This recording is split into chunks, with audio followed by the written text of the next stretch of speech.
Every athlete leaves something behind. Not just records, but moments that changed the way the game felt. Some stories are loud. This one isn't. Tonight, we slow it all down. And listen. This is Jonathan Taylor's Silent Ascent, from Salem to NFL stardom, a poetic football story. There are moments still, when the stadium grows quiet, when flashes pause just long enough, and you can almost hear it. A sound too soft to name. A hush that falls somewhere between breath and memory. When Jonathan Taylor takes a handoff now, people lean in. Not because of spectacle, but because of the stillness. The way time seems to wait for him. The way defenders, no matter how fast, are always half a note late. He doesn't run to chase legacy anymore. Because he is already part of it. Each cleat mark a note in the unwritten anthem of the game. Each carry a verse, whispered but steady, sung only in motion. There are kids now, watching Jonathan the same way he once watched his mother tie her laces, her silence louder than any cheer. They won't remember exact plays. They'll remember the calm, the ease, the kindness in a fighter's motion. Salem stays with him, it always did, in the way he walks the sideline before games, head low. In the way he hugs coaches like family. In the way he waits to speak until it means something. Someday, his jersey may find its place on a wall. His stats may live in books, next to legends carved from louder voices. But that's never been the part that mattered. What mattered was this, that he could pause the noise, however briefly. Give fans, teammates, strangers, even the game itself, a moment of peace inside chaos. He turned carries into calm, pressure into poetry, and even now, with more miles behind him than he'd ever say aloud, he runs with the same intention. Not to finish fast, but to move right. There's more ahead, seasons, Sundays, moments yet to echo. But no matter what chart he climbs, or what field he crosses next, the stillness remains. That deep quiet in his core. The kind that doesn't race. It resonates, because the path he's taken was never about being seen. It was about seeing, feeling, aligning, and in some small, eternal way, reminding us all that greatness doesn't always arrive like thunder. Sometimes, it moves like wind over snow. Patient, prepared, and always listening. Home was never just a town. It was the porch swing that creaked in rhythm with crickets. The cinder block steps chilled from dusk. The faint whistle of his dad boiling coffee too late in the evening. Home lived in quiet things, like the way his mother folded towels, or how the front door paused before closing. Jonathan carried it all with him, not by intention, but by instinct. In hotel rooms before games, he still laid his socks out neatly. Still sat in silence before lacing his cleats. Not superstition, just placement. A way to bring order. A way to bring Salem. Because home isn't always behind you. Sometimes, it moves with you. In his locker, tucked behind the playbook and water bottle, sat a picture. Faded slightly at the edges. Him at 10 years old, uniform 2 sizes too big, knee pad slipping. His mother's arm around him, beaming. A Friday night, before anyone in the world knew what he'd become. He looked at it sometimes, not to remember, but to stay. That boy in the photo didn't know about headlines. Didn't know about turf burns or media storms or contract talks. He just knew that it felt good to run. That there was power in movement, even if no one was watching. And in many ways, that's still who Jonathan was. He never needed the lights of Indianapolis to shine brighter than the ones from back home. When reporters asked where he found his balance, he'd say, family, and smile, quietly, protectively. Not as a deflection, but a truth too layered to explain fully. Salem taught him pace, humility, a kind of reverence for routine. And though miles now stretched between those painted curbs and the dome of Lucas Oil Stadium, something in his step still belonged to those blue jersey nights. Every touchdown carried echoes of old bleachers, Every cut, a memory of frosted sidewalks. He sent cleats back to the high school. Visited in the off-season, slipping into classrooms like a visiting cousin. Letting kids talk, not about football, but about their town. Their futures. He never made speeches. Just listened, letting them see that proximity is powerful, because sometimes, what you want to become is standing right in front of you. He stayed rooted. Even in the league's whirlwind, he'd call home and ask about weather. About the neighbor's new fence. About nothing, because staying close wasn't something you performed. It was something you did gently. He knew the root tree, sure. But he also knew the curve of the old sidewalk down 6th Street. The way it cracked near the gutter. The sound his own breath made on winter jogs long before stadium headphones drowned it out. Jonathan didn't run to escape Salem. He ran with it stitched behind his numbers. Every yard gained was a nod to where it began. And as seasons changed, and cities blurred, and the cameras swung wildly, his compass never shifted. Because home doesn't disappear when you leave. If you carry it right, it only grows. He never asked for the huddle to hush when he spoke. It just did, not out of fear, not out of fame, but because presence has its own gravity. Jonathan had reached that place in a career where influence wasn't limited to moments on the field, but stretched into everything between whistles. The younger backs watched how he taped his ankles, how he hovered near coaches without interrupting, how he studied plays from all positions, not just his own.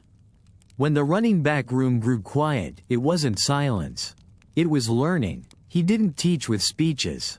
He'd nod during film review, point gently to a missed read, or scribble small notes on a tablet and slide it without fanfare across the table.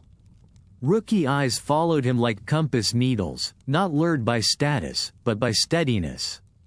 In drills, he took the same reps as everyone else. No shortcuts, no hierarchy. And when a foot placement was off or a cut was rushed, he didn't critique, he demonstrated. Wait, here, he might say softly. Then show, not just with pace, but with permission, for mistakes, for growth, for time. Coaches began to lean on him more. Not formally, but meaningfully. A subtle glance from the sidelines was returned with a knowing nod.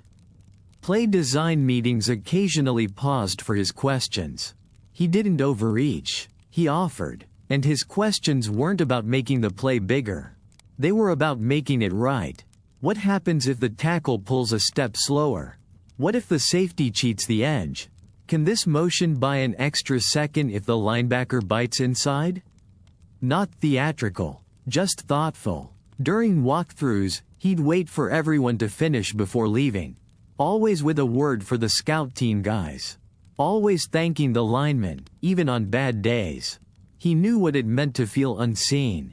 So he made it his mission that others didn't. And soon, something remarkable began to happen.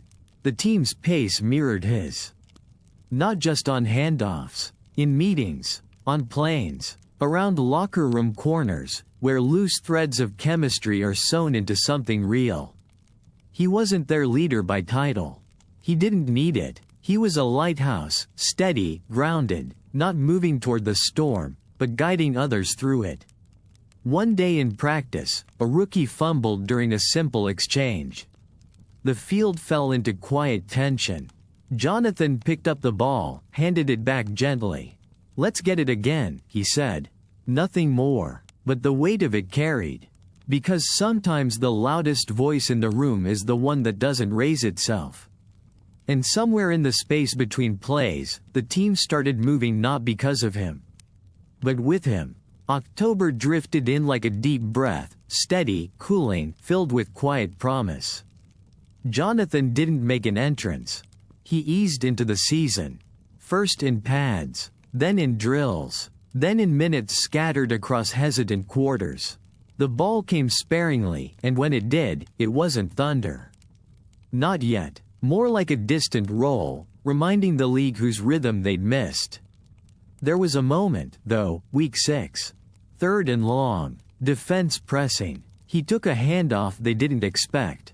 Slipped through a crease, spun once, and was gone. 22 yards. No celebration. Just a quiet return to the huddle. But something shifted. The crowd leaned indifferently. Teammates started reaching for his energy, like coals catching wind. And Jonathan, never rushed, never ruffled, offered it. Not with rally cries. With motion. In the weeks that followed, the stats bloomed, sure. But more than that, his presence grew. He wasn't sprinting toward the spotlight.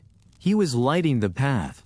9 touches. 13. Then 16. Each one cleaner than the last. Footwork tight as embroidery. Cuts timed like a breath caught mid-verse. By late October, he'd played 4 straight games. And in each, he peeled back a layer. Not to prove strength, but to return grace. In Cleveland, he broke 3 tackles on a single run. In New Orleans, he found a lane where there was none. Lowered his shoulder, then rose off the turf like nothing ever touched him. After each game, reporters asked if he felt back. Back? He never left. Only paused. What came next wasn't resurgence, it was reminder. That timing, precision, and patience still had a place in a league built on flash. That strength didn't always need noise. He spoke after games in short sentences. Thanked the line, mentioned trust, smiled small and walked off, letting his work say everything else. And for one long autumn month, the conversation shifted. From contracts to cadence. From business to beauty. Jonathan wasn't running to silence his critics. He was running because it felt right. Because the air was crisp again. Because his team needed breath. And in those weeks, just 4 games stitched together like hymns. He gave them one thing above all. Pace. Measured. Steady. True. October passed. The leaves gave way. But that month remained. Not just for what he'd done, but for how he'd returned. Step by timeless step. The headlines got louder. Contracts. Holdouts. Trade rumors. Social media cycles spinning faster than cleats on turf. Jonathan's name was suddenly less about yards and more about dollars. He didn't tweet, didn't post. While others speculated, he listened. To his body. To his team. To the quiet where true decisions live. Behind closed doors, tension built. He wanted to play. He wanted fairness. 2 truths housed in one man. But the business of football doesn't care for nuance. It wants lines drawn bold. Sides taken. Noise made. Jonathan remained still. He trained, not publicly, not performatively. Weight room. Resistance bands. Rehab shadows. Fine-tuning the same machine others were starting to question. Reporters circled. Will he leave? Will he suit up? Good soldier or disgruntled star? But Jonathan didn't operate on those channels. He operated on feeling, trust, rhythm. Some fans turned. Forgotten too soon. As if a season missed erased the ones remembered. As if a pause in play rewrote years of grace. The world, impatient as it is, searched for the next. But progress, his kind of progress, doesn't broadcast itself. It brews. Throughout August, September, even into October, he watched games from silence. Not sulking, not scheming, studying, the same way he always had. He watched the gaps form, not the ones on the field, but in spirit. Watched how the team moved without him. The weight shifted, the tempo different. Not worse, but different. When the Colts finally cleared him to play, there was no celebration. Just a jersey, a quiet jog onto the field, a deep breath. First carry, 4 yards. Second, 6. The muscle memory returned like an old song. By the 3rd week, he was folding through the line like pages through a well-read book. No spike, no statement, just art. The haters quieted. Uncertain fans leaned forward again, this time softer. The city remembered, not because he asked them to. Because grace doesn't need to beg. It only needs to be seen. He still spoke little, but when he did, there was weight in it. Practice reps sharpened. Teammates followed his lead. Not because he was loud, but because he was anchored. He didn't run angry. He ran wise. The business had tried to crowd the poetry. But poetry found space anyway. Somewhere between the third step and the fourth cut, he reminded the game. He had never left. The world forgets fast, but he remembered everything, and in that memory, he ran. Injuries don't introduce themselves. They don't send a warning. They arrive like a bent note in a perfect song. And suddenly, everything sounds off. Jonathan's ankle began whispering in discomfort early in the season. A tweak, maybe. A small irritation. But like all quiet things that want to be heard, it kept speaking. He tried to play through it.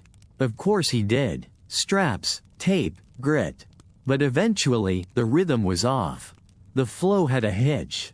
And Jonathan, who'd always known when to wait, finally listened to what his body was trying to say. Pause. He stepped back, not out of weakness, but wisdom. Letting go of the field, even for a moment, scratched at something deep. Not just the will to compete, but the identity forged through movement. He wasn't used to watching from the sideline. He wasn't used to stillness that wasn't chosen. But he adapted, like he always had. The days slowed. The mornings felt lighter and heavier all at once. Rehab became routine. Icing, stretching, strengthening. He showed up to meetings. Took mental reps. Corrected the angle of a younger back's stance. Nodded through game plans. Took notes like his cleats were still on. Because in his mind, they were. Behind closed doors, he trained in fragments. Small steps. Soft cuts. Learning not just how to return, but how to trust again. Each movement a quiet negotiation with pain, with memory, with timing. Outside, the questions grew louder. Has he peaked? How durable is he? The same voices that once marveled at his stride now parsed his absence.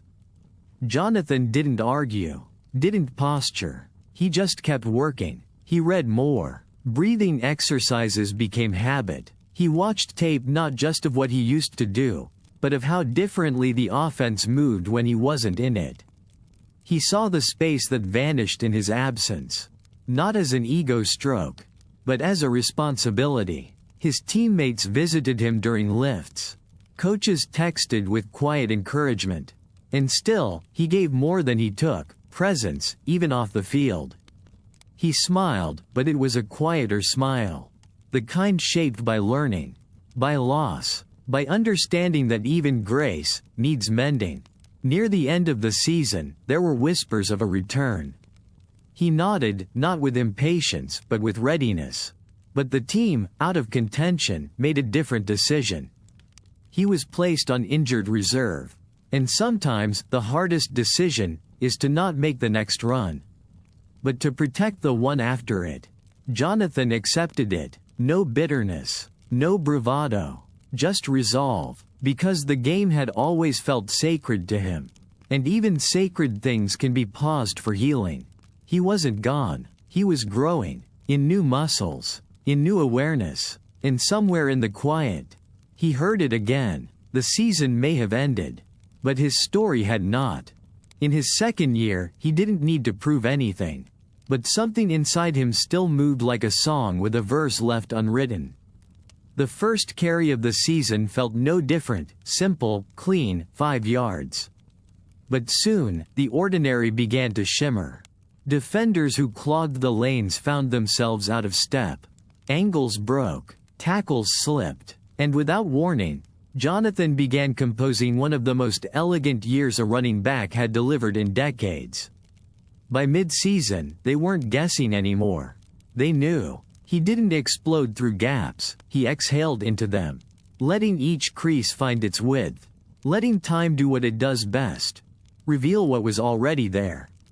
His runs weren't plays. They were phrases carried from week to week, as if the field itself had learned his rhythm and bent accordingly. He led the league almost without trying. 1,811 yards. 18 touchdowns, nearly 2,200 all-purpose yards. But none of those told the full truth. The truth was the silence he brought with him. A hush when he stood in the backfield, hands on hips. A visible shift when the quarterback turned, and the ball met his palms. Because everyone knew what could come next. And that tension, the stillness before the storm, became his trademark. Defenders swore they had him. They'd watched the tape, they'd timed their pursuit, but the problem was, he didn't run like the tape. He ran like water, never the same twice. His teammates began watching him between plays. How he stood, how he breathed. The way he entered the huddle wasn't just confident, it was composed. Almost meditative. Late in a tight November game, down 3, clock bleeding, everyone knew the play. Jonathan, inside zone. The defense sent pressure. He paused, let it come, then slipped under it like mist rising from a cold river. 17 yards. First down. Drive alive. He'd go on to break another big one 4 plays later. Touchdown. Lead. Victory. But it wasn't the highlight that stood out, it was the decision. The patience. The moment stretched to its edge. He began to change offensive strategy without drawing lines on the whiteboard. Coaches trusted him to see daylight before it opened. Quarterbacks shortened their cadence to match his breath. He changed tempo. He changed tone. And suddenly, Indianapolis moved not as a collection of parts, but as an orchestra with a single metronome. No one asked Jonathan what drove him. They didn't need to, because you could feel it every Sunday. The way his feet kissed the turf with intention, never wasted.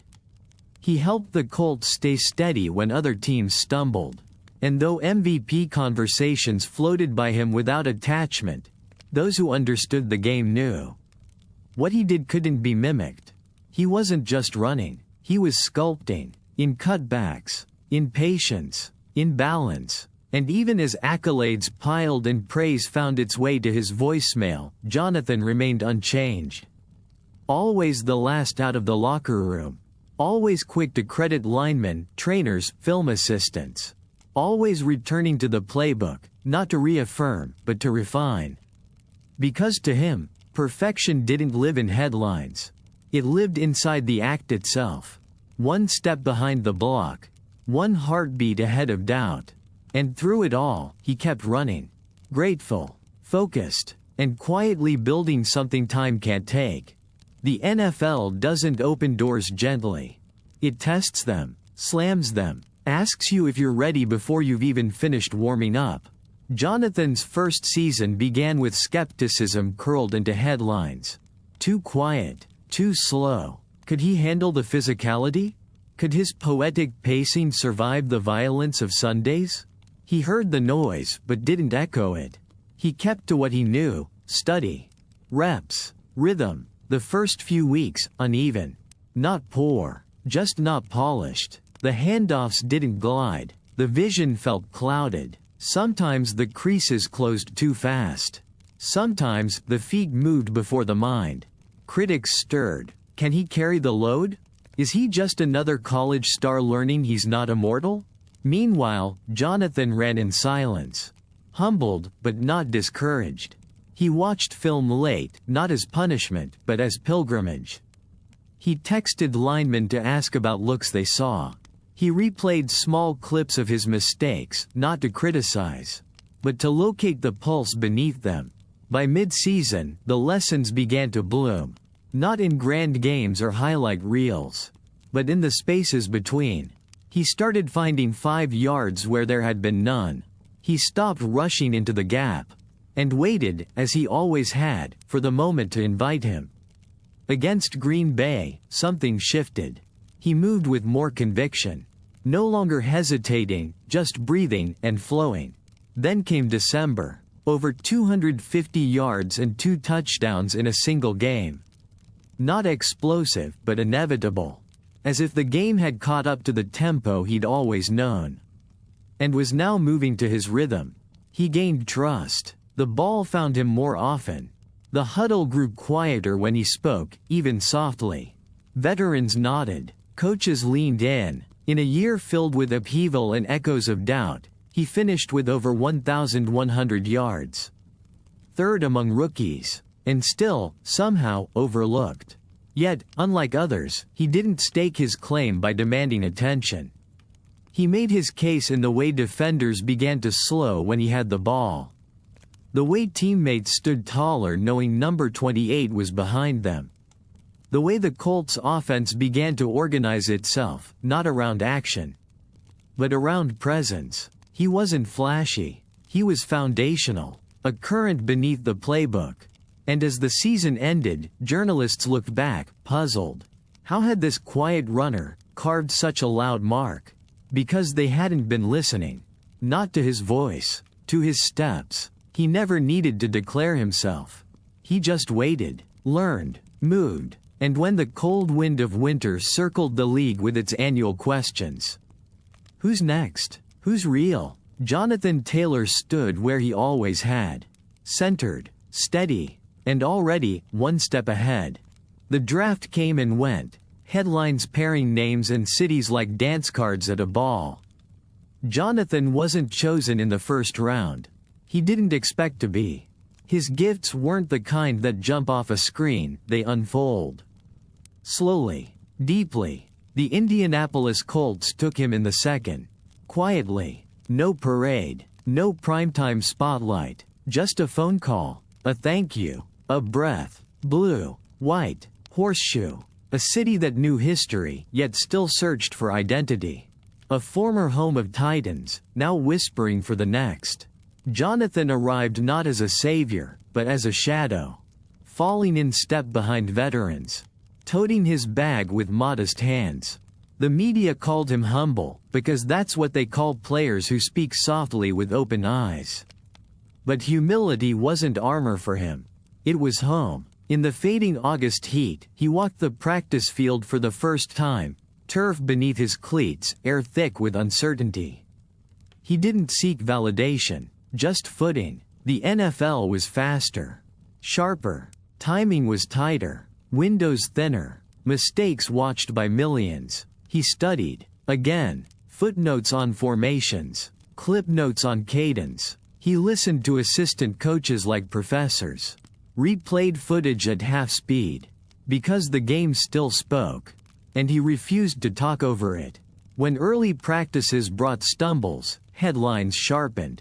Needs polish. Lacks top burst. But Jonathan heard none of it. He read. He ran. He remembered what his mother once said. Growth is quiet. By week 1, he wasn't starting. But the ground beneath him knew his name. And so did time. An injury opened a door. And Jonathan, as always, didn't break through it. He stepped. Carry by carry, cadence returned.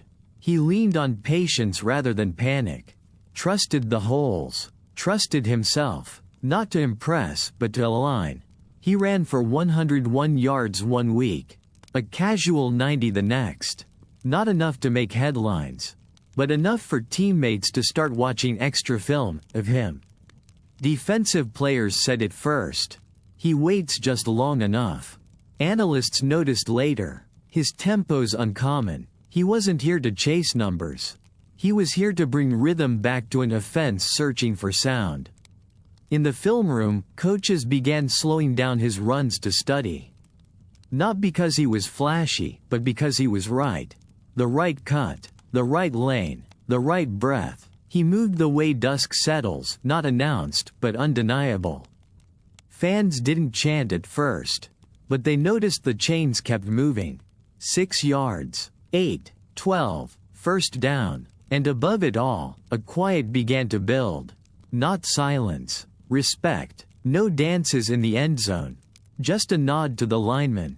No interviews filled with fireworks. Just gratitude. This was the NFL. The loudest game on earth. And still, Jonathan Taylor found a way to move through it with stillness. The kind that doesn't demand the moment. Just honors it when it arrives. 3 seasons. That's all he gave. Enough yards to rewrite records.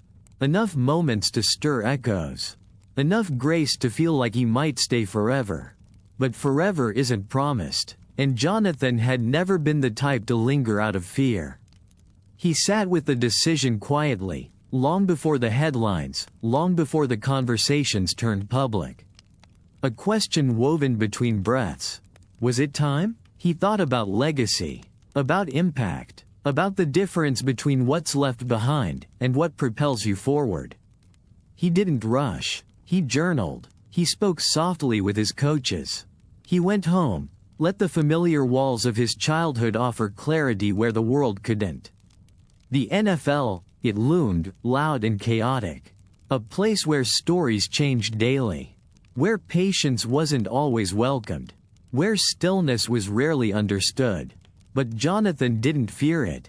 He studied it, watched film, not just to learn schemes, but to understand tempo. Not just skill, but decision-making. He knew the risk, knew he could return for a final year. Chase even bigger numbers. Cement something shiny in the books.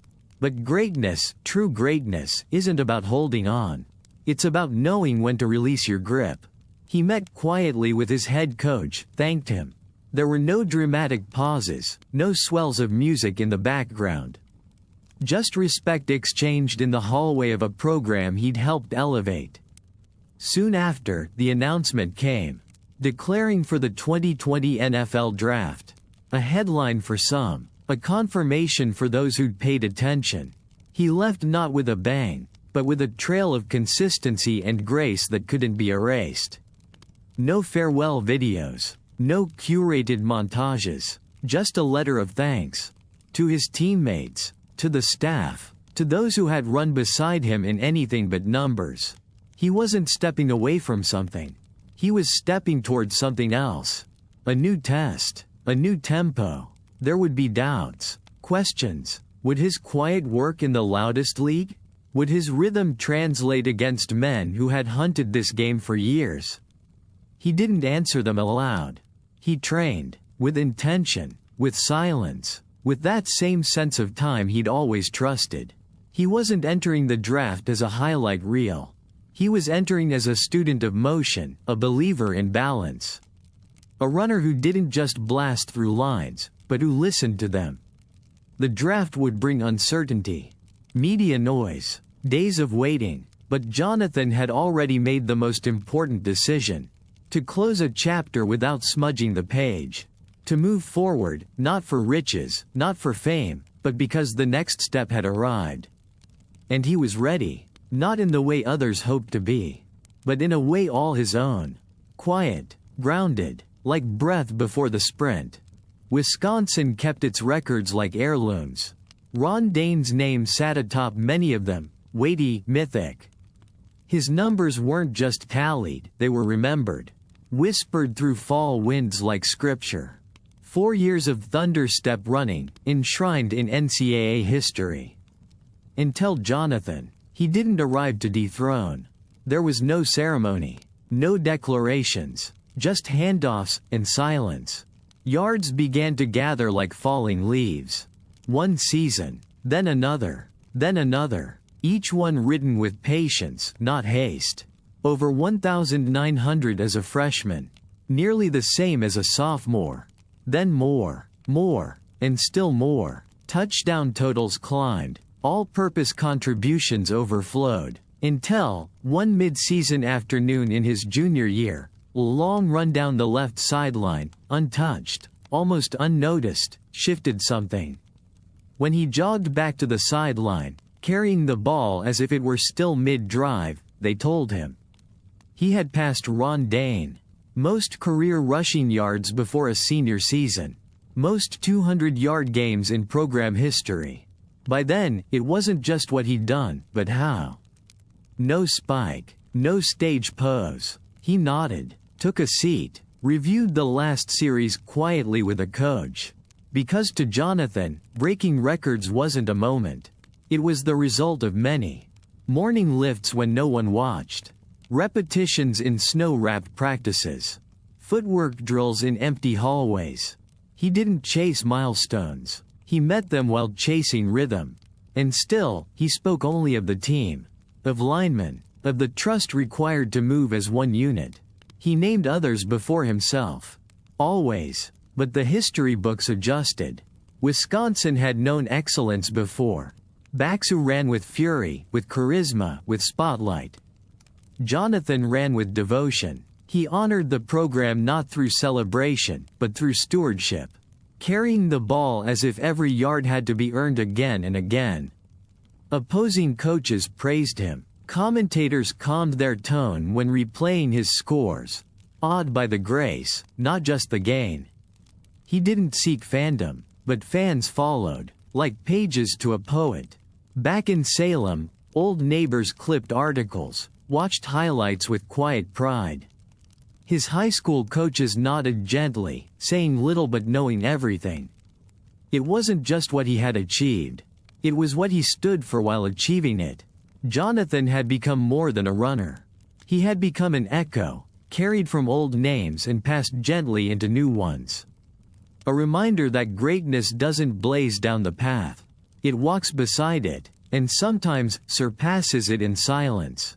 What is speed? Not just the sprint, not just the blur, but the space between the moments, stretched until the world feels slower, and you are suddenly ahead of it. Jonathan didn't just run, he sensed. He moved with a kind of listening that most players never find. The hole didn't open. He anticipated it. A defender didn't stumble. He leaned into their imbalance before they knew they were falling. During practices, coaches talked about angles, foot leverage, vision and burst. But Jonathan's gift wasn't footwork alone, it was foresight. He didn't react to the game. He participated in its unraveling, one thread at a time. A linebacker shifted. A safety leaned the wrong way. He noticed, not because he was watching more, but because he was watching more deeply. Philosophy says awareness begins with the self. That the good life is one lived in reflection. On the field, Jonathan was a mirror. Each play was a question, and his run, the reply. He was fast, yes, by every stopwatch and analytic. But speed, as defined by numbers, missed something. The gap between motion and meaning. He remembered something his mother once said: know when to wait. Know when to move. That was the difference. Most athletes chase the end zone. Jonathan chased the perfect moment, when breath, step, and opening sync without conflict. When the noise of the world falls away, and only rhythm remains. His coaches studied tape late. They saw him slow down mid-play, only to erupt 2 beats later, inside a subtle crease. Not flinching, not guessing, timing. Like a jazz musician waiting half a note before jumping in. His linemen worshipped him without words. Because he made their blocks look better. Trusted them, waited, gave them time to earn that final push. And in exchange, he made something sacred from the ordinary. Teammates asked how he saw things so fast. He didn't explain, he just smiled. Maybe he didn't have an explanation. Maybe some things just live in you. There was no magic, only presence, study, focus, repetition. The playbook wasn't memorized, it was absorbed. Inside his dorm, away from the cameras, he still read Epictetus, Marcus Aurelius. Their pages echoed something he already knew. Control what you can. Let go of what you can't. He couldn't choose where holes would appear. But he could be ready. He could arrive before the moment required him. That, to Jonathan, was speed. Not a race against time, but a harmony with it. They didn't plan for his third game to be a turning point. It wasn't circled. It was barely forecast. Just another autumn matchup, green field, cool wind, and a freshman politely standing in line. By halftime, the reporters were already rewriting their intros. 223 yards. 2 touchdowns. The kind of performance that glows without needing to shout. He didn't gesture for attention. Didn't high-step into the end zone. He simply handed the ball back and jogged to the sideline, helmet tucked low. People started talking. Heisman, they whispered, too early but not without reason. Coaches set tape to replay. Analysts dropped terms like special. And in the background, Jonathan was quiet. Instead of scrolling through coverage, he opened his books. Ancient texts, worn edges. He read Socrates with the same pause he gave stretch zone reads, letting things unfold without urgency. Letting meaning rise. He studied Plato's idea of forms, how the perfect version of something can exist, even if it's never seen. He found something beautiful in that. The unseen ideal. The idea that what you show the world is only the shadow. Maybe that's what running was to him, a form of philosophy. Because he wasn't just moving quickly. He was searching, on the ground and in the margins of footnotes. Teammates began to notice how he moved through the locker room. Calm, centered, as if he had already met the moment, and simply chose to greet it again that Saturday. He didn't define himself by the box score. Didn't glare at stats taped to the door. He defined himself by how aligned he felt with the mission of motion. If his block set, if his steps were clean, if that final pivot finished inside the heartbeat of the play. And when the press came circling, microphones wide-eyed, he smiled gently and said little. Something about gratitude, about his offensive line, about staying in rhythm, because that was his real weapon, not just speed, but symmetry. To him, a running lane wasn't just an opening.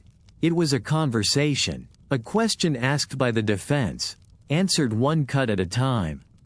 Still, headlines reached outside Madison. Videos looped on sports shows. Salem smiled back home. And yet, Jonathan's week looked just like the last one. Class, study, practice, stretch, read. Balance wasn't a routine. It was a calling. He listened to his body the way others listened to playlists. Slept early. Stayed hydrated. Read field tendencies the way he annotated Aristotle. It wasn't magic. It was mindfulness. And while the spotlight warmed, he seemed to lean further into its periphery, choosing the shadows that shaped his thinking. Letting the praise drift past like wind through cornfields. Because he knew, the noise may come, but greatness, that arrives in silence. And on that field in his third collegiate game, beneath a sky that couldn't decide between sun and chill, Jonathan Taylor did what he always did. He ran, not just to gain yards, but to understand them. Some arrive with trumpets. Jonathan arrived with a duffel bag in the softness of someone who'd never needed to shout. He took reps behind veterans. Waited in line without impatience. When coaches spoke, he looked them in the eye, not out of obligation, but attention. He wore number 23 that first year. Nobody noticed, at first. There were names ahead of him on the depth chart. Older, stronger, experienced names. Guys who had already felt the cold of November on their shoulders. He didn't challenge them. He listened to them, carried their pads when asked, took notes on how they moved. But every now and then, usually during drills no one watched too closely, something would happen. A cut just a little sharper. A burst just a touch smoother. A seam found where no seam had been. And someone would look up. Not with amazement, but curiosity. As if to say, who was that again? Camp Randall didn't roar that summer. It listened. In practice scrimmages, Jonathan didn't bounce runs outside for flash. He stayed in the flow, followed pulling guards, trusted the call. Coaches noticed. Trust means more when you're young. It means you're building something. The talk among the staff was quiet, coded. That freshman's got poise. Kid doesn't waste movement. He's patient. Real patient. The players noticed, too. Veterans who'd seen enough raw talent to stop flinching at it. But this was different. It wasn't raw. It was refined. Grounded. In one midweek session, a third down call went sideways. Line collapsed. Gap vanished. Chaos. Jonathan waited 2 beats. 3. Just enough space to slide inside a delay block. 5-yard gain. First down. Silence. Then, a small nod from the offensive coordinator. A quiet thumbs up from a lineman. Little signs from a world that respected quiet work. He wasn't supposed to start. And technically, he didn't. Not right away. But the field, it has its own language. And it began calling his name. By the end of fall camp, the reps were changing. Slowly. Subtle. But they were. When it mattered, coaches wanted to see him. The name, Taylor, started to drift through meeting rooms with something behind it. Not excitement. Not yet. But expectation. Week 1 arrived, and he was still listed behind others. But when the game slowed, the need sharpened, and the coaches leaned on instinct, they turned to the freshman. And from the first carry, he answered, not with flash, but with rhythm. He didn't dazzle. He delivered. 6 yards. 7. Then 15. Then the sideline buzzed. Because behind every great running back at Wisconsin came the inheritance. A lineage. Dane, Ball, Gordon, names carved into Big Ten history and whispered under winter breath. But Jonathan wasn't caught in their shadow. He stood alongside it, not because he outran their legacy, but because, step by step, he started building his own. He wasn't chasing anyone, he was arriving, and deep beneath the chants, beyond the echo of jump around weekends and student section drums, something ancient stirred. Another chapter, another runner, another quiet rhythm warming its way into the heart of Wisconsin football. Madison greeted him with cold breath and quiet streets. Nothing elaborate, no fanfare, just the hum of frost against the windows of Camp Randall, and a stillness that matched the one Jonathan had carried from Salem. He arrived with the usual freshman nerves, tucked beneath a hoodie and a low voice. Nobody pointed when he walked across campus. Nobody whispered. He was just a number. Another recruit. Another maybe. But the cold wasn't a threat to him. It was familiar. He'd been running in the quiet long before this, and Wisconsin, in the heart of winter, was as quiet as the game ever got. In early team meetings, he rarely spoke. He listened. Not just to coaches but to pauses, to tone, to the way older players led without saying much. Every clip of Ron Dane had taught him something. Not about the destination, but the rhythm. The way great backs didn't push the game. They met it where it was going. He wasn't here to leap ahead. He was here to learn. At night, in the dorm, while others video chatted or scrolled endlessly, Jonathan read. Not because he had to. Because it still helped him settle, helped him think. The playbook didn't scare him. It intrigued him. Movement translated into meaning. Pull routes, zone reads, counters and sweeps. A dance, but quiet. Mathematics for the soul. The upperclassmen noticed. Not quickly, but they noticed. The way he would stay after walkthroughs, replaying footwork not because he was off, but because he knew he could be smoother. His name wasn't on anyone's lips just yet. But something was shifting inside those padded practices. You don't often feel it when a depth chart begins to bend. One rep, then another, then a coach muttering something. Taylor's got clean feet. Another nodding. Smart kid. Doesn't need it twice. By mid-camp, the whispers had started again. They tried not to make it obvious. Let the upperclassmen lead. Let the seniors take opening reps. But cold doesn't lie. And when Jonathan touched the ball, the noise around the field dimmed just a little. Not because he was the strongest. Not yet. Not because of highlight breaks or top-end gear. But because of the way he waited. The way he trusted the crease. The way he seemed to exist inside a second no one else could find. Coaches talk a lot about burst. Acceleration. But what caught their eyes wasn't how fast he moved, it was when. Timing not by the tick, but by the breath. He was working harder than ever. But moving soft, light, controlled, a kind of silence wrapped in shoulder pads. And for the first time in his life, he wasn't the obvious choice. The starting role wouldn't be handed, it would have to be earned. He welcomed that, because there is power in not being expected. At Wisconsin, backs come to prove. To carry history on tired legs. And slowly, without much said, Jonathan's name started doing just that. The cold mornings no longer bit. They sharpened him. The weight room didn't intimidate. It centered him, and the hunger didn't roar. It hummed, low and steady, like a drumbeat beneath snow. Whatever came next, he was ready. Not loudly, not publicly, quietly, as always, waiting for the first snap, and already hearing the echo. He graduated with more than yards. By the end of that winter, the offers had become quiet clutter. Envelopes on the kitchen counter. Phone calls that hummed through dinner. Jonathan smiled through them all, polite, patient, listening more than speaking.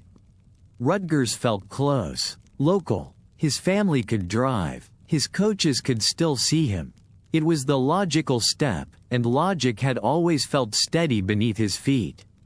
He committed early, not out of noise, just clarity. But clarity can change. One afternoon, a letter arrived. Not bold, not boastful, just a thin cream envelope with the crimson seal of Harvard.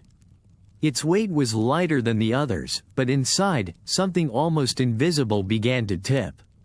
He didn't jump, didn't let excitement curve his mouth. He read, reread. The idea lingered quietly. A new kind of dream, wrapped in libraries and lantern-lit nights. He told no one for days. The thought of ivy, of quiet halls and deeper books, of walking paths lined in stone and silence. There was a poetry to it. Not better, just different. A sprint in a different direction. He started journaling more, writing questions without answers. Could he belong there? Could he shape more than his legs, his mind, his world? His mother noticed, of course. Quietly. She didn't press. Just left an old copy of Baldwin on his desk. The world outside waited with impatience. Coaches, reporters, recruiting boards stacking names like numbers. But inside the Taylor house, the air remained still. Measured. Sometimes he'd walk alone after dinner, coat zipped to the collar, breath meeting stars. He thought of both paths. The roar of touchdowns, or the hush of lecture halls. Might one become the other? He talked once to his father about fate. About the difference between a calling and a choice. His father, never wordy, said only this: you can run anywhere. The question is, what are you running toward? That stuck. Rutgers made sense. Harvard made wonder. But neither felt shaped completely. Not yet. Then came a late breath of wind. Wisconsin. A visit, suggested quick. An offer, quiet and profound. A program built on tradition, forged by backs who ran not just fast, but forward, through legacy. He watched highlights under a blanket of December dusk. Ron Dane with thunder in his steps. Monty Ball-like rhythm on repeat. Melvin Gordon chasing ghosts and breaking pace. But what struck Jonathan was the space. The way the field seemed to open in the cold. The way backs didn't just run, they waited, then broke. Timing. Trust. The same music he'd been hearing in himself. He liked that it came late. That it wasn't rushed. That no promises were packaged in velvet. Just an invitation. Honest. Strong. And something inside him, nameless and calm, leaned in. The decision unfolded without ceremony. A phone call first. Then another. Then silence. He decommitted from Rutgers with grace, no explanations owed. Just thanks. Respect. He didn't announce with hats or shouting. Just nodded. Wisconsin. Outside, New Jersey wind touched the windows. Inside, his mother smiled without needing to ask why. He had chosen not the flash, but the fit. Not the easiest path, but the clearest one. Something had whispered, and he had listened. He would trade the East Coast comfort for colder mornings. For weight rooms dusted in frost. For teammates forged in early silence and deep mud. Jonathan didn't know if glory waited. But he knew this. Where there is stillness, something sacred gathers. And in that quiet space between leaving and becoming, he took his first step toward history. Most backs run. Jonathan flowed. He didn't hit the hole, he pressed through it, like wind through tall grass, there and then gone. In his senior year at Salem High, the stats began to outpace the whispers. 2,815 yards rushing, 37 touchdowns, 12 games. Numbers fit for video games, not rust and stone towns with fading bleachers. But ask anyone who watched him, they won't quote you digits. They'll talk about the quiet, the hush that fell whenever he touched the ball, the way he seemed to glide more than sprint, how defenders reached for him and didn't quite connect, as if something between them and the tackle had shifted, ever so slightly, just enough to miss. You could watch replays and still not understand. It wasn't power. It wasn't trickery. It was timing. Jonathan had a gift not of speed alone, but of patience. Of knowing, down to the breath, when a seam would widen and slipping through before the rest of the field even blinked.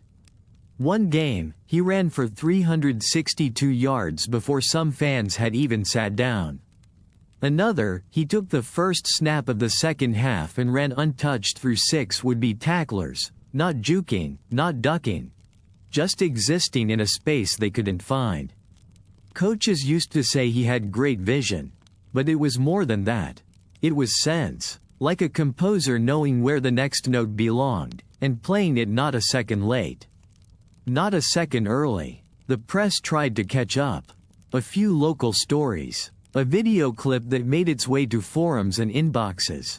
But Jonathan didn't change. After games, he didn't celebrate. He didn't wave to the crowd. He found his mother in the second row, nodded once, and walked quietly toward his teammates. Back then, he didn't know who would come calling. Didn't know where all this was leading. He just knew the moment the football kissed his hands, the world went quieter. The path opened. And though defenders charged with fury, he answered them with calm. He became a storm in slow motion. Unhurried, inevitable, and high school tapes froze defenders in disbelief more often than they froze him in place. By the playoffs, his name was being whispered farther, into college coaches' voicemails, into recruiter notebooks. But in Salem, they just called him Jonathan. And watched, still irreverent, as another Friday night unfolded beneath his cleats. He wasn't chasing records. He was listening to something deeper, and something, in return, was waking up. South Jersey isn't loud. It doesn't strut. It hums, low and steady. The kind of place where names are passed around in coffee shops and barber shops, not headlines. Where pride doesn't wear a crown, it wears work boots. Salem sits in the corner of the state like a faded photograph. Brick buildings, porch steps, screen doors that sigh at the breeze. Everyone knows everyone, and if they don't, they know someone who does. On Friday nights, that hush lifts just a little. Not with thunder, with rhythm. The high school field becomes something holy. Floodlights buzz overhead. Mothers bring their folding chairs. Fathers lean against railings. Children sit 2 rows too high and squint through the glow. You can smell the concession stand popcorn halfway down Main Street. This was Jonathan's hometown, and these, now rustling in the metal bleachers, were his people. He didn't burst onto the scene. He arrived the way new seasons do, subtle, steady. Not yelling his name, just showing up. Again and again, his jersey didn't sparkle. It was worn, colored in Salem's humble blue. His helmet never looked oversized. His pads never seemed heavy. Everything fit, not just on his frame, but in the town's heartbeat. They watched him grow, not just taller, not just faster. They watched him understand when to cut left, when to stretch wide, when to wait for the block, when to disappear through a seam so small it could only be seen in memory. Jonathan didn't dance. He didn't taunt. He ran like he respected the ground beneath him. Like each yard gained was a gift he was unwrapping gently. By his junior year, they started murmuring. Little things. That Taylor kid, got some nice footwork, doesn't get rattled. Old-timers with folding newspapers in their laps would nod slow, like they'd seen something before, but maybe not quite like this. Because it wasn't just that he was good. It was the silence in between plays. The way the town stilled a breath when he took the handoff. The collective lean forward. The sound of possibility. After games, he'd help carry practice cones. Not because someone asked. Because it was normal. Because he didn't think he was more. And that, more than any stat, is what the coaches remembered. In the hallways of Salem High, he wasn't a star. He was Jonathan, the kid who held doors open, who nodded at teachers, who didn't skip steps on the stairs, just took them one at a time. But when Friday came, and the lights blinked on, he reminded the town what grace looked like at full speed. They started staying through the fourth quarter. Not because the game was close, but because watching him felt like something rare. Something unpromised. And though newspapers in the big cities didn't notice just yet, Salem did. They whispered his name through the crowd like it wasn't just a name, but a hope. A hymn. Jonathan. He didn't ask for the spotlight. He just ran toward whatever light there was. And under those blue jersey nights, small and sacred, a legacy started walking with him. She moved like time itself, not fast, not slow, just steady. On warm spring mornings in New Jersey, Jonathan's mother would lace up her sneakers, press a soft kiss to her boy's forehead, and step into the world the same way she always had, with quiet conviction. She wasn't loud either, but if you watched closely, you'd learn something. The way she balanced strength and grace on each stride. The way her breath timed itself with motion, as though each inhale was a promise, and each exhale a release. Long before Jonathan ever touched a football, he listened to rhythm. Not music, not drums or horns, something deeper. A cadence passed down in dinner table calm, in bedtime prayers, in the gentle hush that surrounded his mother as she sat with him after school. She had run track once.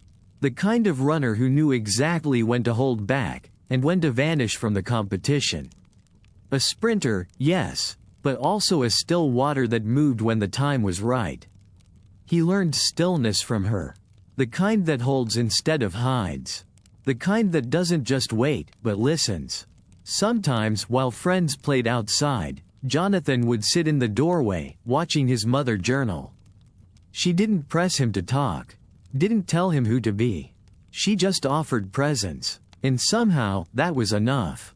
Because presence, real presence, is a kind of power. Every story starts somewhere. And sometimes, it doesn't begin with action.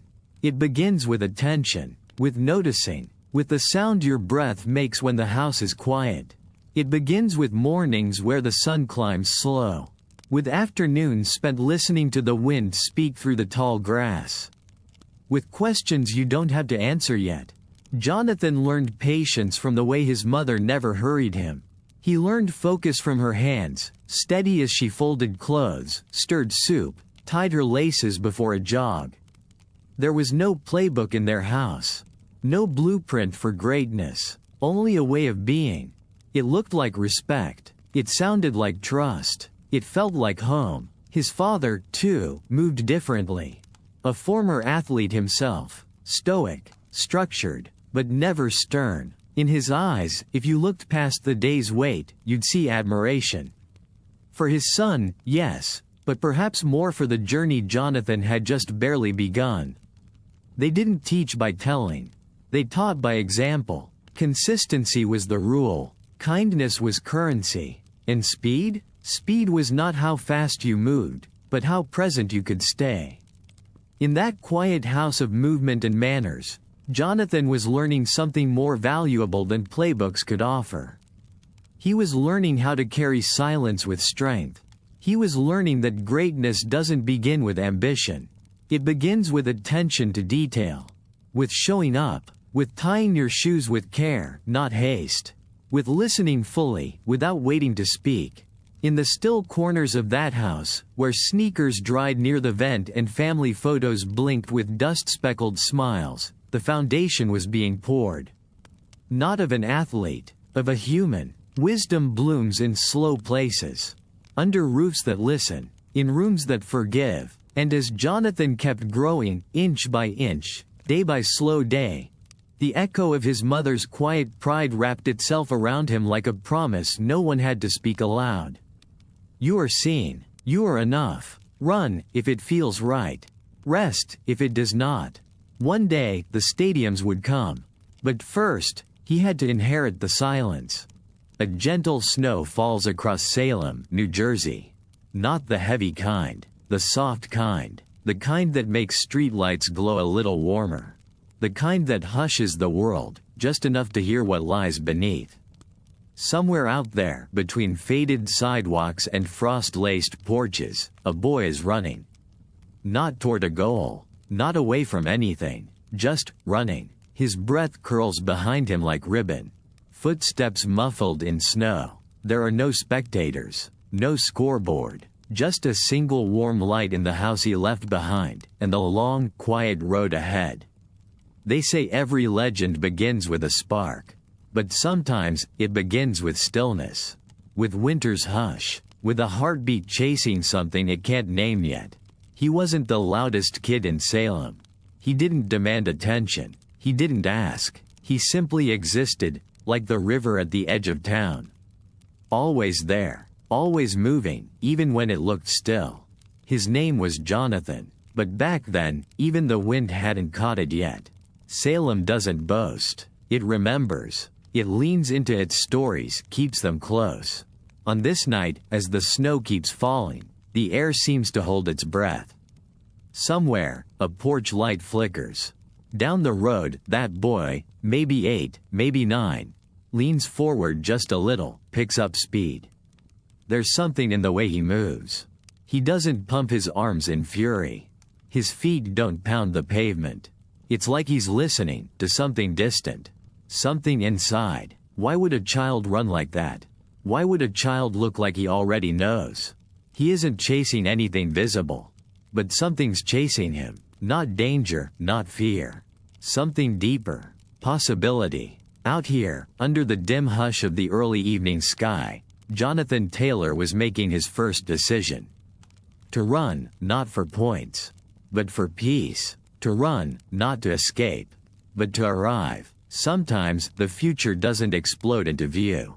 Sometimes, it slips in under the snowline. Barely noticed, breathing slow, and tugging lightly at the heels of a quiet boy. Years from now, they would chant his name. They would replay his highlights like prayer. They would call him strong, fast, historic, but the game knew him long before the world did. And on this night, the first whisper began, in Salem, New Jersey, under a sky that never forgot how to dream, where a boy ran, not to become a legend, but because it felt right to move.